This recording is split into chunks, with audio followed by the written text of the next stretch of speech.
सत श्री अकाल, अस्सलाम वालेकुम, what you feel connected with. Start करते हैं आज का सेशन। हिंदी पेडागोजी के कुछ क्वेश्चंस हम लोग करेंगे। कैसा पेपर आता है, आ रहा है पिछले कई बार से। ऑनलाइन के बाद थोड़ा सा परिवर्तन हुआ है बट सिलेबस आपका सेम ही है, दोनों ही लैंग्वेजेस का। चाहे आपने लैंग्वेज 1 ली हो, लैंग्वेज 2 ली हो, कोई फर्क नहीं पड़ता। पेपर 1 हो, पेपर 2 हो, सिलेबस सेम ही है। तो स्टार्ट करेंगे, समझेंगे। क्लास शुरू नहीं हुई है क्या देखना अभी तक?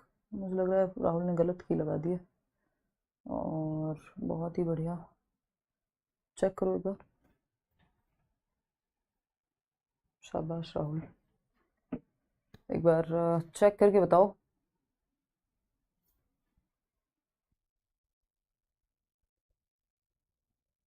थिंक हाँ, चलो। तो समझते हैं। हिंदी पेडागोजी के कुछ क्वेश्चंस करेंगे आपके, ज़्यादा टॉपिक्स हैं नहीं। और जो टॉपिक्स हैं थोड़े बहुत इधर उधर से आते हैं वो सब करेंगे। इस बार मैराथन भी करेंगे प्रॉपर। तो ये आपके सोशल मीडिया हैंडल्स हैं टेलीग्राम चैनल पे। इसका पीडीएफ आपको मिल जाएगा। सीडीपी वाला भी अभी तक पेंडिंग है, बोलना एक बार उसको शेयर करने के लिए, ठीक। तो जस्ट 15 क्वेश्चंस कर रहे हैं। कल क्लास नहीं हो पाई थी बट अभी आपकी कंटिन्यू होगी शाम को 9 बजे से, मतलब रात को 9 बजे से, शाम भी क्या कहें। और कई लोगों के लिए वो रात ही होती है, ज़्यादातर लोगों के लिए रात ही होती है। हम थोड़े रात्रिचर हैं तो हमारे लिए शाम होती है 9 बजे।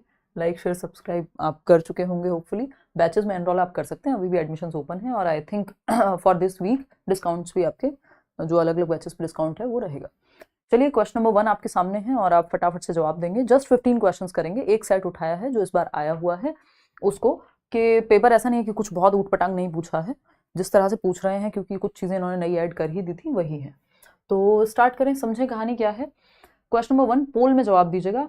जब हम यह कहते हैं कि भाषा यादृच्छिक है ना। देखिए, हिंदी, इंग्लिश या कोई भी, जो भी आपने दोनों लैंग्वेज ली है, दोनों बिल्कुल सेम आती हैं जब से पेपर ऑनलाइन हुआ है। ये बात हम बहुत पहले पकड़ चुके हैं और इस पर चर्चा कर चुके हैं कि ये क्या है, ट्रांसलेट करके दोनों ही लैंग्वेजेस को दे देते हैं। अगर आपने हिंदी इंग्लिश ली हुई है तो क्वेश्चन सेम होंगे, बस ट्रांसलेटेड होंगे, हिंदी वाले इंग्लिश में, इंग्लिश वाले हिंदी में।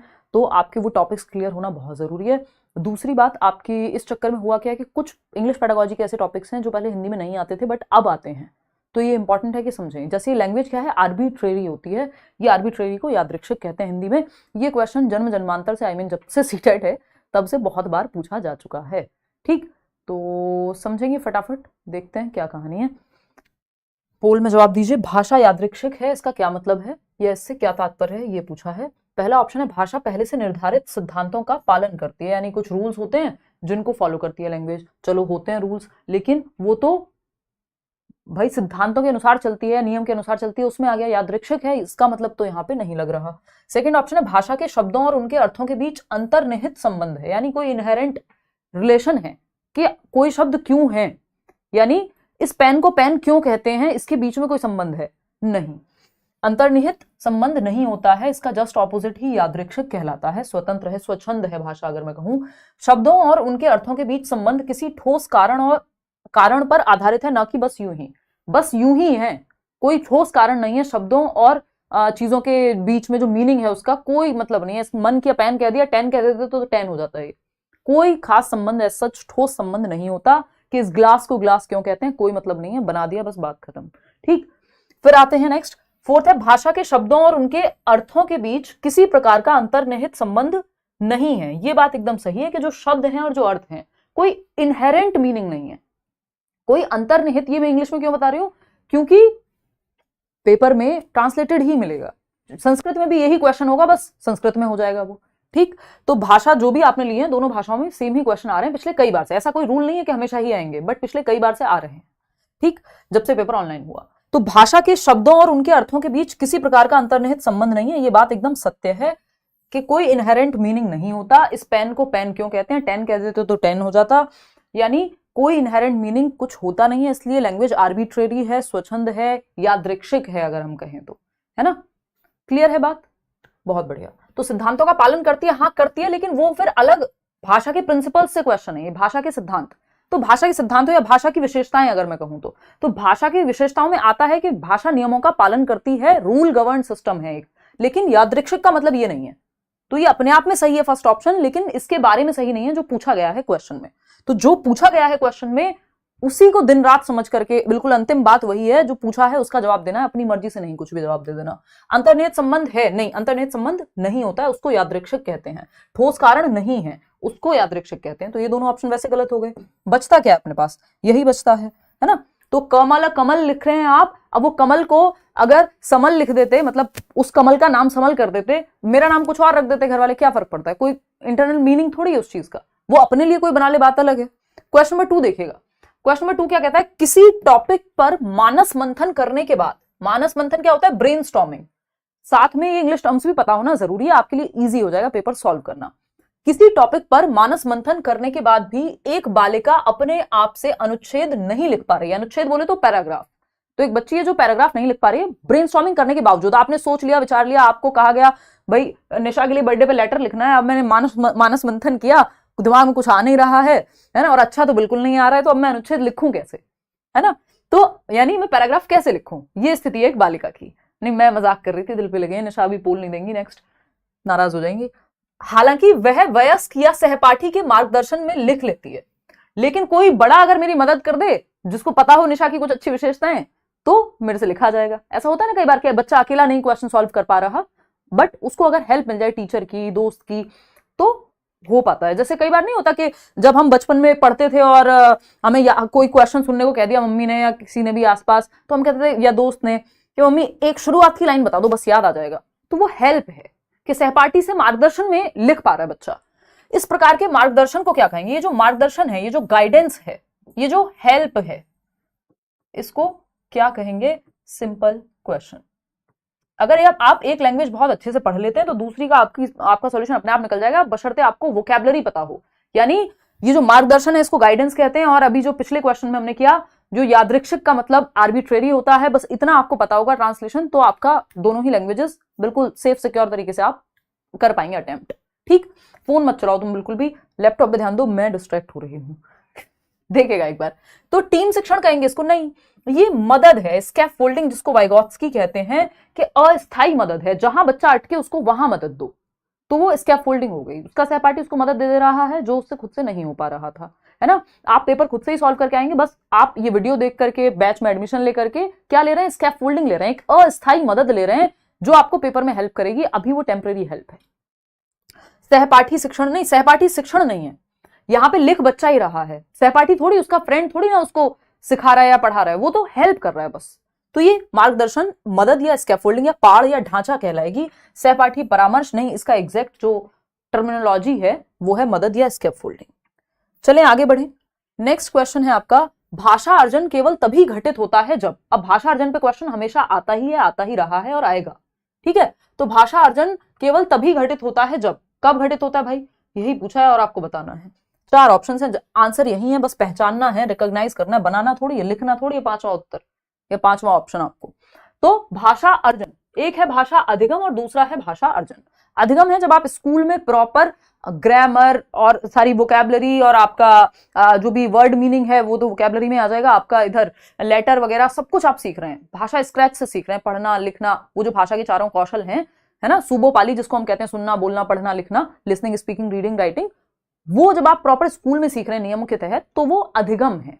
लर्निंग जिसको कह रहे हैं हम, एफर्ट और प्रैक्टिस से होती है। अर्जन है एक्विजिशन, नेचुरली आ जाता है, आप बिना किसी खास एफर्ट के खुद से लैंग्वेज को एक्वायर कर लेते हैं, उसको अर्जन कहते हैं। कि आपने एकत्रित कर लिया अपने एनवायरमेंट से, जैसे आपने अपनी मातृभाषा को सीखा, मातृभाषा यानी मदर टंग, आपके घर में जो भाषा बोली जाती थी आपने ऐसे ही उठा ली, उसको पिक कर लिया, अर्जित कर लिया, एकत्रित कर लिया, है ना। उसके लिए आपने अलग से कोई किताब खोल के नहीं पढ़ी, कोई नियम नहीं पढ़ा, कोई किसी टीचर के पास नहीं गए कि घर में जो भाषा बाकी लोग बोल रहे थे आपने भी बोलना सीख लिया, तो आपने अर्जित कर लिया। तो अर्जन कब होगा, जब एनवायरमेंट होगा, सिंपल, यानी वातावरण होगा, परिवेश होगा, एक्सपोजर होगा उस लैंग्वेज का, तो अर्जन हो जाएगा। आप अंग्रेजी अगर अच्छी नहीं बोल पाते, इसका मतलब एनवायरमेंट में नहीं रही होगी, वातावरण में नहीं रही होगी। आपका जन्म यूरोप में या अमेरिका में कहीं हुआ होता तो आप अंग्रेजी सबसे पहले सीख जाते, और हिंदी हो सकता है आपको पता भी ना होती। तो ये क्या है, बच्चों को भाषा का परिवेश यानी एक्सपोजर दिया जाए यदि, तो भाषा अर्जन आसानी से हो जाएगा, भाषा अर्जित कर लेंगे, वो एकत्रित कर लेंगे, जैसे आप अपने एनवायरमेंट में कुछ इकट्ठा करते हैं वैसे ही। तो बच्चों को भाषा का परिवेश या एक्सपोजर दिया जाए, और ये भाषा अर्जन यंत्र होता है एक, ऐसी बात नॉम चॉम्स्की ने की है, अलग से एक दिन सेशन रखेंगे, ठीक है ना। कि जो आपके लैंग्वेज थियरिस्ट हैं, भाषा के सिद्धांतकार हैं वो कौन से हैं और कितने महत्वपूर्ण हैं। ठीक, तो भाषा अर्जन केवल तभी घटित होता है जब बच्चों को भाषा का परिवेश एक्सपोजर दिया जाए। बच्चे के आसपास अगर वो भाषा बोली जा रही है, अगर आप किसी और देश में भी चले जाएं तो हो सकता है अब तो क्योंकि एक एज के बाद मुश्किल हो जाता है भाषा को अर्जित करना, लेकिन अगर बच्चा है एक 5-7 साल का, उसको कहीं भी भेज दो वो बहुत जल्दी वो लैंग्वेज पिक कर लेगा। इवन आप भी कर लेंगे बहुत हद तक आज भी। तो बच्चों को भाषा का परिवेश एक्सपोजर दिया जाना चाहिए तो वो अर्जित कर लेंगे। बच्चों को व्याकरण के नियम सिखाए जाएं। देखिए ये भाषा अधिगम में आता है कि जब आप नियम कायदे कानून सीख रहे हैं, जैसे घर में आपकी हिंदी बोली जाती थी, हिंदी को आपने अर्जित कर लिया परिवेश से, लेकिन जब आप इंग्लिश पढ़ने गए स्कूल में तो आपने व्याकरण सीखा, नाउन क्या होता है, प्रोनाउन क्या होता है, ये नियम, वो वर्ब, ये सेकंड फॉर्म, ये फलाना, ये क्या है, ये व्याकरण के नियम आपने लैंग्वेज लर्निंग यानी भाषा अधिगम में सीखे। अर्जन में नियम की जरूरत नहीं होती, आप नेचुरली बोलते हैं। बच्चों को अनुवाद करने का अभ्यास कराया जाए, ये भी आपको भाषा अधिगम में ही होता है। बच्चों को पठन के अवसर दिए जाएं, पढ़ने के अवसर दिए जाएं, ये भी भाषा अधिगम में होगा। मतलब जब आपने अपनी मातृभाषा, अपनी मदर टंग सीखी थी, जो भी आपके घर में बोली जाती है, कौन सा आपने अनुवाद करना सिखाया था, कोई ट्रांसलेशन, किसने आपको पढ़ना सिखाया था, किसने व्याकरण सिखाई थी, आपने नेचुरली बोलना सीख लिया था जस्ट बिकॉज एनवायरमेंट था उस चीज को लेकर के। तो पहला ऑप्शन यहां सही हो जाता है। आगे बढ़ेंगे, क्वेश्चन नंबर देखिएगा 4। क्या कहता है भाई क्वेश्चन नंबर 4, निम्नलिखित में से कौन सा कथन पाठ्य पुस्तक के बारे में सही है? यानी कौन सा एक स्टेटमेंट है जो टेक्स्ट बुक के बारे में सही है? टेक्स्ट बुक पे क्वेश्चन एक आता ही है, हमेशा सालों साल से टेक्स्ट बुक पे क्वेश्चन आता ही रहा है। तो निम्नलिखित में से कौन सा कथन पाठ्य पुस्तक के बारे में सही है कि जो आपकी टेक्स्ट बुक है, किताब है आपकी भाषा की, उसके बारे में सही क्या है? पहला ऑप्शन है पाठ्य पुस्तक का स्थान कोई दूसरा नहीं ले सकता, यानी पाठ्य पुस्तक की अपनी एक जगह है और उसको कोई और नहीं ले सकता। तो कोई कंपटीशन चल रहा है पाठ्य पुस्तक का, पता नहीं, हो सकता है सही हो सकता है गलत हो, अभी नेक्स्ट ऑप्शन पे जाएंगे। पाठ्य पुस्तक अध्यापक और विद्यार्थी के लिए एकमात्र महत्वपूर्ण सामग्री है, यानी स्टूडेंट और टीचर के लिए एकमात्र रिसोर्स है, वो क्या है? Text book. क्यों भाई? ब्लैक बोर्ड भी है, एग्जाम्पल्स भी हैं, एनवायरमेंट भी है, पेपर भी है, यानी रिसर्च पेपर या 70 चीजें हो सकती हैं, शीट्स लेके जा सकते हैं आप। आज की डेट में तो आप कंप्यूटर से लेकर के दुनिया भर की चीजें प्रिंट आउट्स लेके जा सकते हैं। क्या पाठ्य पुस्तक एकमात्र रिसोर्स है? नहीं, पाठ्य पुस्तक कई सारे संसाधनों में से एक संसाधन है। एनसीएफ आपका यही कहता है, एकमात्र संसाधन नहीं है, सर्वोसर्वा नहीं है, ऑलमाइटी नहीं है। फिर आता है थर्ड ऑप्शन, यह पाठ्यचर्या में उल्लिखित उद्देश्यों को प्राप्त करने में मदद करती है। यानी जो आपका करिकुलम है, पाठ्यचर्या मतलब करिकुलम, पाठ्यक्रम क्या होता है? सिलेबस। सिलेबस जस्ट एक पार्ट है करिकुलम का। करिकुलम में यानी पाठ्यचर्या में सारी गतिविधि आ जाती है जो भी स्कूल में बच्चा कदम रखने से लेकर के बाहर निकलने तक करता है। तो यह पाठ्यचर्या में उल्लिखित उद्देश्यों को प्राप्त करने में मदद करता है, यानी जो करिकुलम में ऑब्जेक्टिव सेट हुए हैं, जो उद्देश्य बनाए गए हैं कि भैया तीसरी क्लास के बच्चे को ये आ जाना चाहिए, जो आपका निपुण भारत मिशन है या FLN है, फाउंडेशनल लिटरेसी न्यूमरेसी की बेसिक कितना तो आना चाहिए, तो वो पाठ्य पुस्तक उन उद्देश्यों की प्राप्ति में मदद करती है कि भाषा कौशल सीखेगा बच्चे का, जो शब्द भंडार है वो बेहतर होगा। हाँ सही है बात। फिर भी बाकी के ऑप्शन देखेंगे, फोर्थ ऑप्शन और देख लेते हैं। ये सत्र के लिए शैक्षिक गतिविधियों की योजना है, यानी एजुकेशनल एक्टिविटी को लेकर के एक प्लान है, नहीं, एक रिसोर्स है जिसके माध्यम से हम जो पाठ्यचर्या में उल्लिखित उद्देश्य हैं उनको प्राप्त करने की कोशिश कर रहे हैं, और वन ऑफ द रिसोर्स है। ठीक है ना तनु? वन ऑफ द रिसोर्स है, कई सारे संसाधनों में से एक संसाधन है पाठ्यचर्या, नहीं तो बहुत तरीके हैं सिखाने के, तो सब कुछ नहीं है पाठ्यचर्या। और बच्चे के मनोवैज्ञानिक स्तर के अनुसार होनी चाहिए, ज्यादा चित्र वगैरह उसमें होने चाहिए, जो अभी नई एनसीईआरटी चेंज हुई है, यही सब चीजों का ध्यान रखा गया है कि ज्यादा वो एक्टिविटी बेस्ड हो, उसको देख करके थोड़ा मतलब मन करे बच्चे का, इंटरेक्टिव हो, बात करे उससे। बहुत ज्यादा भारी भाषा ऐसी ना हो कि बहुत ही मुश्किल क्लिष्ट भाषा है, आसान भाषा हो बच्चे के मनोवैज्ञानिक स्तर के अनुसार। तो third option is the right answer. आगे बढ़ेंगे, क्वेश्चन नंबर 5 देखिएगा। क्या कहता है भाई क्वेश्चन नंबर 5? ये कहता है आप कक्षा 5 के अध्यापक हैं, यानी क्लास 5 के आप एक टीचर हैं। बात सही है? आपने क्या कह रहे हो, बन जाए जल्दी तो मजा ही आ जाए, बिल्कुल बनेंगे। देखिए, आप कक्षा 5 के अध्यापक हैं, आपने विद्यार्थियों को पाठ्य सामग्री अच्छी तरह से पढ़ने के लिए कहा है, यानी जो भी आपका टेक्स्ट बुक मटेरियल है वो आप अच्छे से पढ़ें, आपने ही कहा है बच्चे को। उसके बाद आप संदर्भ और प्रसंग को ध्यान में रख के, भैया आप कॉन्टेक्स्ट का ध्यान रख रहे हैं, किस कॉन्टेक्स्ट में क्या बात कही जा रही है, किस संदर्भ में क्या प्रसंग है, उसको ध्यान में रखते हुए प्रश्नों के उत्तर देने के लिए कहते हैं कि पाठ में ये बात कहां कही गई थी और इसका क्या मतलब है। उस पार्ट से फिर आप क्वेश्चंस पूछते हैं, प्रश्न पूछते हैं। इस प्रक्रिया के द्वारा आप विद्यार्थियों को किस तरह के पठन के लिए प्रोत्साहित कर रहे हैं, यानी ये जो प्रक्रिया है इसके माध्यम से आप किस तरह के पठन के लिए प्रोत्साहित कर रहे हैं, ये किस तरह का आप क्या कर रहे हैं, बच्चों को प्रोत्साहित कर रहे हैं कि वो ध्यान से पढ़े और प्रसंग में जवाब दे पाए। ठीक है ना? तो पहला ऑप्शन है गहन पठन है, ये विस्तृत पठन है, बारीकी से पठन है, या सरसरी तौर पर पठन है। तो ये इंटेंसिव रीडिंग कहते हैं इसको, किसमें, इंग्लिश में, और हिंदी में इसको गहन पठन कहते हैं। गहन पठन है और ये क्लासरूम में होता है। जो एक्सटेंसिव रीडिंग है यानी विस्तृत पठन जिसको हम कह देते हैं, वो बच्चा अपने घर पे भी आराम से पढ़ के अपने एंजॉयमेंट के लिए, अपनी नॉलेज के लिए पढ़ सकता है। लेकिन गहन पठन क्लासरूम में होता है, और जब प्रश्न पूछे जा रहे हैं उससे, तो जब क्लासरूम की बात आ जाएगी तो इंटेंसिव रीडिंग कहते हैं गहन पठन को। Simple as that. आगे बढ़ेंगे नेक्स्ट क्वेश्चन पे। नेक्स्ट क्वेश्चन है क्वेश्चन नंबर 6। किसी पाठ्य सामग्री से विशिष्ट सूचना निकालने के उद्देश्य से गहन पूर्वक या गहराई से उस पाठ्य सामग्री को पढ़ने का कौशल डैश बोध है। यानी क्या है, विशिष्ट सूचना, कोई स्पेसिफिक डिटेल है जो आपको उस पर्टिकुलर चैप्टर से निकालनी है।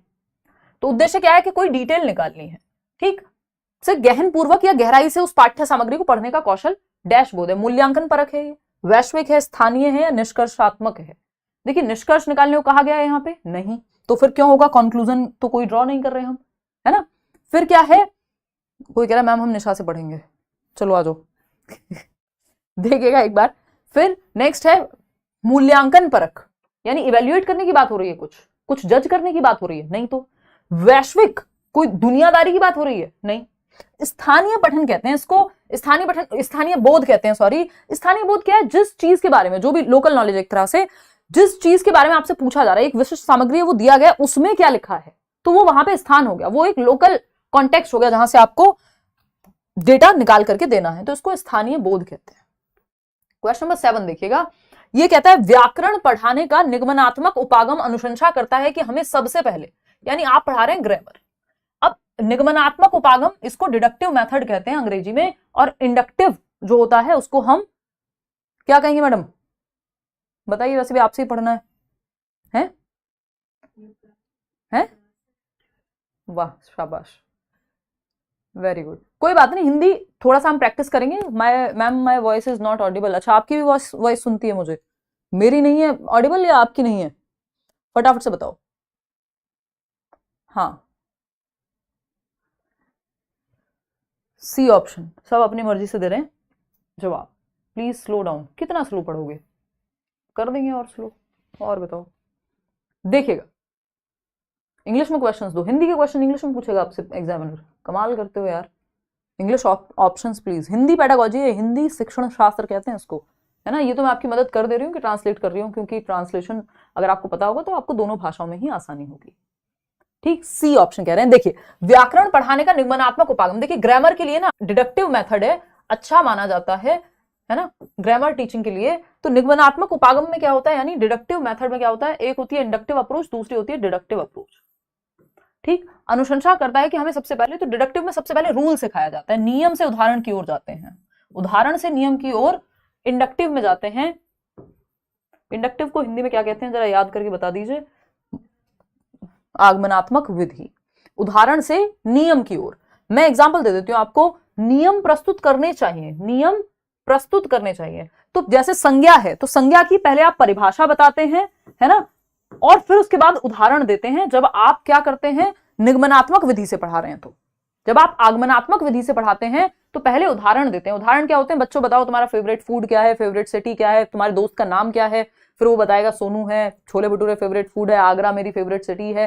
फिर आप बताते हैं कि ये जितने भी उदाहरण आपने दिए हैं, है ना, person, name of a person, place और थिंग, यानी किसी वस्तु, स्थान या व्यक्ति के नाम को संज्ञा कहते हैं। फिर आप डेफिनेशन बता रहे हैं, तो वो हो जाएगा आगमनात्मक विधि।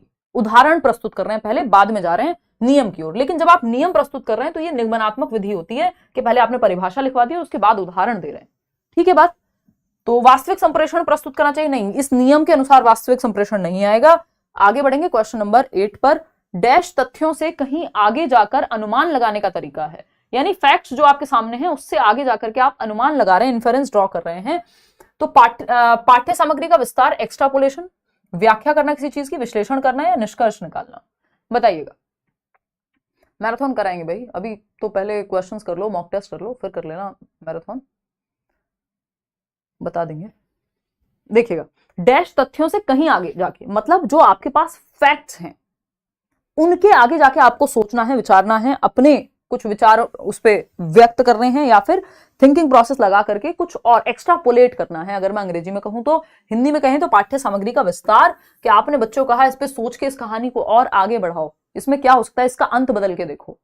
तो पाठ्य सामग्री का विस्तार कर रहे हैं आप, एक्स्ट्रापोलेशन कर रहे हैं, सिर्फ व्याख्या नहीं कर रहे हैं, सिर्फ विश्लेषण नहीं कर रहे हैं, सिर्फ निष्कर्ष नहीं निकाल रहे हैं, ये सब तो इसमें ऑलरेडी इंक्लूड हो जाएगा। तो वो ऑप्शन बेस्ट होता है जिसमें या तो वो बाकियों से बेहतर ऑप्शन हो, या फिर बाकी सारे ऑप्शंस उसमें समाहित हो जाएं। ये सिंपल तरीका होता है आंसर निकालने का। तो पाठ्य सामग्री का विस्तार करने वाले प्रश्न एक्स्ट्रापोलेशन कहलाते हैं, कि हम तथ्यों से, फैक्ट्स जो हमारे पास है उसके आगे जाकर के अनुमान लगा रहे हैं, अपने एक विचार लगा रहे हैं और कुछ नया निकाल करके ला रहे हैं। तो first option is the right answer. Question number 9 देखिएगा, कक्षा में मातृभाषा को स्थान न देना किस विधि की विशेषता है? यानी आप मदर टंग को स्पेस ही नहीं दे रहे हैं क्लासरूम में, जो आपकी टारगेट लैंग्वेज है, जिसको हम कहते हैं लक्ष्य भाषा। एक होती है लक्ष्य भाषा, दूसरी हम मदर टंग की बात करते हैं मातृभाषा। लक्ष्य भाषा वो है जिसे सिखाने का लक्ष्य है, यानी स्कूल में अगर अंग्रेजी सिखानी है तो वो लक्ष्य भाषा बन गई। मातृभाषा जो बच्चे के घर में बोली जाती है, जो उसको आती है ऑलरेडी। तो मातृभाषा को स्थान नहीं दे रहे, मातृभाषा का प्रयोग वर्जित है, लक्ष्य भाषा का ही प्रयोग किया जाता है, यानी टारगेट लैंग्वेज जिसको हम कहते हैं। तो टारगेट लैंग्वेज अगर इंग्लिश है मान लीजिए, तो इंग्लिश का ही प्रयोग किया जाएगा, हिंदी है तो हिंदी का ही प्रयोग किया जाएगा, बच्चे की मातृभाषा का प्रयोग नहीं किया जाएगा, वर्जित है। तो ये होता है प्रत्यक्ष विधि, यानी डायरेक्ट मेथड के अंदर, है ना।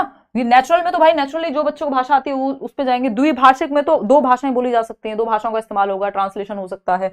श्रव्य भाषिक यानी सुन करके जो है बच्चा बात करेगा, जो भी बोला जा रहा है। तो प्रत्यक्ष डायरेक्ट यानी प्रत्यक्ष मेथड यानी डायरेक्ट मेथड जो है आपका, इसमें मदर टंग का जो यूज है वो प्रोहिबिटेड है, बच्चा अपनी मातृभाषा का इस्तेमाल नहीं कर सकता। ये वही वाले स्कूल्स हैं जो कॉन्वेंट स्कूल्स या कुछ स्कूल्स होते हैं जहां पे हिंदी बोलने पे भी फाइन है। क्यों? क्योंकि उनको इंग्लिश सिखानी है, इंग्लिश के माध्यम से ही। तो टारगेट लैंग्वेज का यूज करके ही सिखा रहे हैं, वो माहौल चारों तरफ उसी भाषा का दिया हुआ है जिसको वो सिखाना चाहते हैं। क्वेश्चन नंबर 10 देखिएगा। क्वेश्चन नंबर 10 क्या कहता है, एक अध्यापक होने के नाते आप एक बच्चे की उसके कुल भाषा प्रयोग के लिए प्रशंसा करते हैं, यानी वो ओवरऑल जैसे लैंग्वेज को यूज करता है ना, ये कुल वही है कि संपूर्ण जोड़ करके जो आप बचपन में पढ़ते थे। तो एक अध्यापक होने के नाते आप एक बच्चे की उसके कुल भाषा प्रयोग के लिए प्रशंसा करते हैं, यानी उसको आप क्या कर रहे हैं, प्रेज कर रहे हैं, गुड, वेरी गुड, शाबाश, जो भी आप कह रहे हैं। यद्यपि उसने कुछ शब्दों की वर्तनी गलत लिखी है, आप कक्षा में किस उपागम का प्रयोग कर रहे हैं, यानी वर्तनी मतलब स्पेलिंग गलती है, स्पेलिंग मिस्टेक बेशक उसने की है, लेकिन फिर भी आप ओवरऑल जैसे वो भाषा का प्रयोग कर रहा है उस चीज के लिए बच्चों को प्रेज कर रहे हैं। ठीक, तो पहला ऑप्शन है संरचनात्मक है। ये कौन सा उपागम है, ये कौन सी अप्रोच है? इंग्लिश में भी यही क्वेश्चन पूछा गया होगा, तो ऐसा नहीं है कि आप अगर इंग्लिश में भी समझ लेंगे शब्दों को तो आपके लिए ईज हो जाएगी पेपर में। तो संरचनात्मक होता है स्ट्रक्चरल, तो स्ट्रक्चर की बात हो रही है। स्ट्रक्चरल अगर ये होता तो नंबर काट लिए जाते स्पेलिंग पे, स्पेलिंग पे नंबर नहीं काटे, इसका मतलब भाषा के समग्र प्रयोग की बात हो रही है। तो ये है समग्र भाषा उपागम, होल लैंग्वेज अप्रोच है, जहां आप भाषा को एक समग्र रूप में देख रहे हैं कि बच्चे ने जो अभिव्यक्ति की है, जो एक्सप्रेस किया है लैंग्वेज में, थोड़ी बहुत स्पेलिंग मिस्टेक है चलेगा, बट उसने जो बात कही है उसमें दम है, वो अच्छी बात है, उसकी प्रशंसा आप कर रहे हैं। तो ये समग्र भाषा है जहां आप ओवरऑल लैंग्वेज को देखते हैं, उसने कैसे कल्पना की, कैसे अपनी बात को अभिव्यक्त किया, कैसे सोचा, इन सब चीजों पे आप देख रहे हैं। तो ये समग्र भाषा प्रयोग है। संप्रेषणात्मक तो कम्युनिकेटिव लैंग्वेज है, जहां पे बातचीत की आप बात कर रहे होते हैं, और यहाँ पे लिखने की बात हुई है। रचनावादी अप्रोच को ये सच अलग से नहीं है, जहां बच्चा एक्टिव है वो रचनावादी है। तो समग्र भाषा प्रयोग जो है सही उत्तर हो गया यहाँ पे। क्वेश्चन नंबर 11 पे चलेंगे। देखिएगा एक बार, देखो जितने क्वेश्चन हम कर रहे हैं हिंदी के लिए, जो भी हम कर रहे हैं इनफ हो जाएगा, मोर देन। ठीक, पेपर में ज्यादा अलग से दुनिया की कोई तीसरी चीज नहीं आती है। अगर आपने इनफ प्रैक्टिस कर ली, जितना भी टाइम हमारे पास अभी है, तो मोर देन इनफ हो जाएंगी चीजें। क्वेश्चन नंबर 11 देखिएगा, एक भाषा अध्यापक को यानी एक लैंग्वेज टीचर को चाहिए कि वह शिक्षार्थियों को स्वच्छंद लेखन के लिए प्रोत्साहित करे। स्वच्छंद बोले तो इंडिपेंडेंट राइटिंग के लिए प्रोत्साहित करें, क्योंकि स्वच्छंद लेखन का शिक्षार्थियों के लिए लाभ है, यानी हेल्पफुल होता है। जब बच्चे खुद से, फ्री राइटिंग कहते हैं इसको, इंग्लिश में फ्री राइटिंग के नाम से पूछा जाता है, यानी जो बच्चे का मन करे वो लिख सकता है, जो उसके मन में विचार आए वो लिख सकता है, बिना ये सोचे ये अच्छा लगेगा बुरा लगेगा, कोई जज करेगा नहीं करेगा। जैसे आप अपनी डायरी में लिखते हैं, जो मन में आ रहा है लिखने लगते हैं। ठीक, जर्नलिंग कहते हैं उसको अंग्रेजी में। अगर हम देखें, देखते हैं पूजा उसको भी, अगर हम देखें यहां तो क्वेश्चन में 11 कहता है कि एक भाषा अध्यापक को चाहिए कि वह शिक्षार्थी को स्वच्छंद लेखन के लिए प्रोत्साहित करे, यानी फ्री राइटिंग के लिए। तो इसका फायदा क्या है, लाभ क्या है ना। पहला ऑप्शन है शिक्षार्थी अपनी प्रथम भाषा के लिखित स्वरूप के गुणधर्म समावेशित कर सकते हैं, यानी जो फर्स्ट लैंग्वेज है वो उसको वहां पे प्रयोग करके, इंक्लूड करके, जो भी उसने पहली लैंग्वेज में सीखा है उसको लिख पाएंगे। यह शिक्षार्थियों को प्रवाह के साथ और रचनात्मक तरीके से लिखने के लिए प्रोत्साहित करता है, यानी फ्लुएंटली लिख पाएगा बच्चा। और दूसरा, क्रिएटिवली जो उसके मन में विचार आ रहे हैं, जिस तरह से वो प्रकट करना चाहे वैसे लिख सकता है। थर्ड ऑप्शन है शिक्षार्थी लिखने या ना लिखने के लिए स्वतंत्र है। देखिए स्वच्छंद का मतलब ये नहीं कि लिखना ही नहीं है, फ्री राइटिंग मतलब जो मन में आ रहा है लिखो, ये नहीं कि लिखना ही नहीं है ये भी ऑप्शन में, नहीं, फिर तो राइटिंग ही नहीं बची अगर नहीं लिखना तो। फोर्थ है शिक्षार्थी ये महसूस नहीं करते हैं कि उन्हें कुछ अधिक या एकदम सटीक लिखना है। देखिए ऐसा कुछ नहीं है कि अधिक या सटीक लिखना है, इस बारे में नहीं है, ये है बच्चे के जो क्रिएटिव थॉट्स हैं, जो रचनात्मक विचार हैं, जो फ्री फ्लो में आ रहे हैं, स्वतंत्र या स्वच्छंद रूप से आ रहे हैं, वो बाहर निकल करके आ पाए। तो यह शिक्षार्थियों को प्रवाह के साथ, जो भी मन में फ्लुएंटली उसके विचार आ रहे हैं प्रवाह में, एक नेचुरल फ्लो में अगर मैं कहूं, और रचनात्मक तरीके से लिखने के लिए प्रोत्साहित करता है, यानी कुछ नए कुछ क्रिएटिव वे में, क्योंकि अब वो बंधा हुआ नहीं है कि बस यही वोकैबुलरी यूज करनी है, यही शब्द भंडार यूज करना है, इस नियम के अनुसार लिखना है, नहीं, अब वो फ्री है। तो अब वो फ्री है तो फ्री होकर के ही लोग ऐसी चीजें लिखते हैं जो रचनात्मक होती हैं, जहां वो स्वतंत्र और स्वच्छंद महसूस करते हैं। शिक्षार्थी अपनी प्रथम भाषा के लिखित स्वरूप के गुणधर्म समावेशित कर सकते हैं, ऐसा नहीं है कि जो उन्होंने फर्स्ट लैंग्वेज में सीखा है उसको इंक्लूड कर पाएंगे। यहाँ पे आप फर्स्ट लैंग्वेज में ही जनरली फ्री राइटिंग करते हैं, या जो भी आपको भाषा दी गई है उसमें बिना कुछ नियम कायदे कानून का सोचे आप फ्री राइटिंग करते हैं या स्वच्छंद राइटिंग करते हैं, तो second option is the right answer, creativity बाहर आएगी बच्चे की। क्वेश्चन नंबर 12 देखिएगा, यह अधिगम का एक प्रकार है जिसमें बच्चे को उच्च स्तरीय मानसिक प्रक्रियाओं जैसे बुद्धि या तर्क करना आदि का प्रयोग करना होता है। यानी ये लर्निंग का एक टाइप ऑफ लर्निंग है बेसिकली, जिसमें बच्चे को उच्च स्तरीय मानसिक प्रक्रियाओं यानी हायर लेवल कॉग्निटिव प्रोसेसेस, जिसमें दिमाग पे जोर पड़ेगा, दिमाग पे जैसे thinking, reasoning, problem solving, imagination यानी सोचना, चिंतन, तर्क, कल्पना, ये सब चीजें प्रयोग में आएंगी। तो जैसे बुद्धि या तर्क करना आदि का प्रयोग करना होता है, ये किस तरह का अधिगम है ये हमसे पूछा है। पहला ऑप्शन है संरचना अधिगम है, दूसरा ऑप्शन है मौखिक अधिगम है, तीसरा ऑप्शन है अवधारणा अधिगम है, या चौथा है गत्यात्मक कौशल है। यहाँ कोई दौड़ने भागने की तो बात हो नहीं रही है कि गत्यात्मक हो जाएगा। ठीक, संरचना कौशल है, अवधारणा कौशल है, क्या है? फटाफट से बताइए। क्लासेस तो चल रही हैं आपकी बैच में? जो नहीं चल रही है इसका मतलब टाइम टेबल में जगह नहीं बच रही होगी, तो कुछ दिन में शुरू हो जाएंगी, या उस तरह से वो प्रॉपर प्लान होता है। तो ये अवधारणात्मक समझ है बच्चे की, कि उसका कॉन्सेप्चुअल नॉलेज वो यहाँ पे काम आएगी, कि बच्चों को उच्च मानसिक प्रक्रियाएं, थिंकिंग, रीजनिंग, प्रॉब्लम सॉल्विंग, ये सब यूज करना है। तो अगर आपके पास कॉन्सेप्ट की लर्निंग है तो आप यूज कर पाएंगे। अगर आपको कॉन्सेप्ट ही नहीं पता तो कितना मुश्किल क्वेश्चन आ जाए आप नहीं कर पाएंगे। कॉन्सेप्ट पता है तो वो अवधारणा लगा करके आप उसको सॉल्व कर देंगे। अवधारणात्मक अधिगम का यही मतलब है, कॉन्सेप्चुअल नॉलेज या लर्निंग। आगे बढ़ते हैं क्वेश्चन नंबर 13। देखिएगा क्वेश्चन नंबर 13 क्या कहता है। ये कहेगा निम्नलिखित में से कौन सा कक्षाई अभ्यास विद्यार्थियों में मौखिक भाषा के प्रयोग, मौखिक भाषा के विकास में मदद करेगा। यानी ओरल लैंग्वेज, मौखिक भाषा जो हम बातचीत में इस्तेमाल कर रहे हैं या बोल करके जिस भाषा का हम प्रयोग कर रहे हैं, लिखित भाषा जो हम लिख करके, सांकेतिक भाषा जो संकेतों में, जैसे मैं अभी निशा को कहूं तो ये सांकेतिक भाषा है कि गुड कह रही हूं मैं उसको। ठीक, निम्नलिखित में से कौन सा कक्षाई अभ्यास विद्यार्थियों में मौखिक भाषा के प्रयोग में मदद करेगा, यानी ओरल लैंग्वेज बेहतर करानी है आपको बच्चों की। पहला ऑप्शन है नए या अपरिचित शब्दों के सही उच्चारण का अभ्यास करना। मतलब जो नए शब्द हैं या अनफैमिलियर हैं, उन शब्दों का सही उच्चारण, सही प्रोनाउंसिएशन प्रैक्टिस कर पाए बच्चा। पता नहीं हमें, बाकी ऑप्शंस भी चेक करेंगे। अध्यापक के साथ पाठ्य सामग्री का संवेद पठन, भैया अध्यापक के साथ पढ़ने में लगे हुए हो। थर्ड है कविता को कंठस्थ कर लेने के बाद कविता का संवेद गायन। देखिए कंठस्थ करने से कुछ होगा नहीं, इसको कहेंगे रट्टाफिकेशन। आपने बस कंठस्थ तो कर लिया, इससे मौखिक भाषा का प्रयोग पता नहीं। रोल प्ले में भाग लेना, हमें चारों में से बेस्ट ऑप्शन चाहिए। चारों पूरी तरह से गलत नहीं है, लेकिन हमें चाहिए बेस्ट ऑप्शन, वही हमें 1 नंबर दिलाएगा। ठीक, तो बेस्ट ऑप्शन है यहाँ पे रोल प्ले में भाग लेना। रोल प्ले बच्चों के लिए बहुत हेल्पफुल होता है। क्यों? क्योंकि ये बात हमने बहुत बार की है, अभी फिर से करेंगे कि मौखिक भाषा जनरली रोल प्ले में क्या है। अभी आप देखेंगे दशहरा आने वाला है तो बहुत सारी जगह पे आपको रामायण का वो मंचन होते हुए नजर आ जाएगा। रोल प्ले ही है वो भी एक तरह से, कि कोई रावण बना हुआ है, कोई राम बना हुआ है, कोई सीता बनी हुई है ना, कैरेक्टर प्ले कर रहे हैं वहां पे लोग स्टेज पे। तो रोल प्ले में क्या है, अब वो अपने अपने डायलॉग्स याद करेंगे और उनको बोलेंगे। तो मौखिक भाषा तो अपने आप ही अच्छी होगी, क्योंकि वो डायलॉग में उतार चढ़ाव आपके उच्चारण में है ना, आप बात को किस तरह से कहना है वो इंपॉर्टेंट है रोल प्ले में। ठीक, पता चला है शूर्पणखा की नाक कट गई और वो रोते हुए की जगह हंसते हुए आ रही हैं, तो गड़बड़ हो जाएगी ना। तो आपको पता होना चाहिए मौखिक भाषा का कैसे इस्तेमाल करना है। तो रोल प्ले में भाग लेना, तो रोल प्ले सबसे ज्यादा महत्वपूर्ण होगा यहां मौखिक भाषा के सही उच्चारण के लिए या विकास के लिए अगर मैं कहूं तो। क्वेश्चन नंबर 14 देखिएगा। क्वेश्चन नंबर 14 क्या कहता है, फटाफट से पढ़ के जवाब देंगे पोल में। आप हिंदी भाषी अध्यापक हैं, यानी आप एक टीचर हैं जिसको हिंदी आती है, ठीक है। और आपकी नियुक्ति पंजाब के एक प्राथमिक विद्यालय में होती है। अब जॉब लगेगी, आप सीटेट करेंगे, उसके बाद पेपर देंगे, फटाक से नौकरी लगेगी, मेहनत अगर ठीक से कर रहे हैं तो हिंदी भाषी अध्यापक हैं आप, मान लीजिए उत्तर प्रदेश से हैं और आपको हिंदी आती है, या बिहार से हैं आपको हिंदी आती है ना, और आपकी नियुक्ति पंजाब के एक प्राथमिक विद्यालय में हो जाती है। पंजाब जहां पंजाबी वहां की मातृभाषा है या लोकल लैंग्वेज है, तो वहां आप चले गए। केंद्रीय विद्यालय में मान लीजिए आपने ले लिया सिलेक्शन, है हमारे लर्नर्स जो जाते हैं ऑफकोर्स। अब चूंकि आप स्थानीय भाषा नहीं जानते हैं, अब आपको वहां की लोकल लैंग्वेज आती नहीं है, क्योंकि आप तो जिंदगी भर से मान लीजिए बिहार में थे या फिर यूपी में थे, तो यूपी में तो हिंदी जनरली बोलते हैं, बिहार में तो फिर भी कई सारी भाषाएं अलग अलग तरह की, मतलब यूपी में भी है बट हिंदी का चलन है ही। तो अगर हम देखें तो चूंकि आप स्थानीय भाषा नहीं जानते, आपको पंजाबी उतनी अच्छी से आती नहीं है, तो आपको क्या करना चाहिए बताइए फटाफट से। पहला ऑप्शन है, इस तरह का क्वेश्चन बहुत बार आता है, समुदाय को हिंदी सीखने के लिए प्रेरित करेंगे, यानी जो कम्युनिटी है वहां की, जो जिंदगी भर से जिनकी जनरेशंस पंजाबी बोल रही हैं, उनको कहेंगे कि बेटा, या लोग आप जो है पेरेंट्स बच्चों के या पेरेंट्स बच्चे, कि आप सीख लो हिंदी, क्योंकि मुझे तो पंजाबी नहीं आती, आपको हिंदी सीखनी चाहिए। तो ये हो जाएगी मूर्खता, है ना। किसी हिंदी भाषी क्षेत्र में, और वैसे भी वहां लोग ज्यादा हैं और आप अकेले हैं, तो आप ही सीख लो भाई।